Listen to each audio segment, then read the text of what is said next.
জনাব মোহাম্মদ আনোয়ার হোসেন উপপরিচালক ডিএনসি ময়মনসিংহ মহোদয়কে কিছু আমাদের এই টুর্নামেন্টের ব্যাপারে এবং আমাদের যে ময়মনসিংহ এর ছেলেরা এই ক্রিকেট আয়োজন করেছে তাদের ব্যাপারে কিছু কথা বলার জন্য।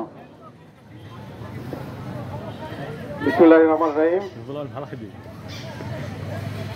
অসংখ্য ধন্যবাদ আজকে আমাকে কিছু বলার সুযোগ করে দিয়ে মাইক্রোফোন দেওয়ার জন্য উপস্থাপক মহোদয়কে।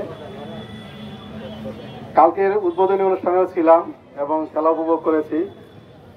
আসলে এক কথায় বলতে টি10 এই পরিবার এত সুন্দর যে আয়োজন করবে আমার ধারণাই ছিল না।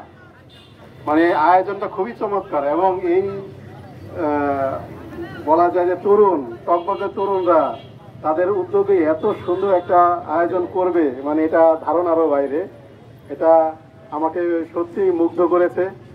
আমরা জানি যে সমাজে যত অপকর্ম হয় তার সাথে কোনো না কোনোভাবে মাদক জড়িয়ে আছে।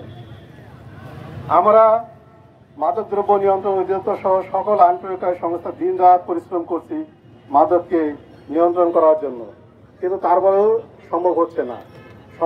তার কারণ হচ্ছে যে আমাদের সবাই বা আমাদের সমাজ এখনো সচেতন হয়ে ওঠেনি, আমাদের পরিবার সচেতন হয়ে ওঠেনি, আমাদের তরুণরা এখনো সচেতন হয়ে ওঠেনি।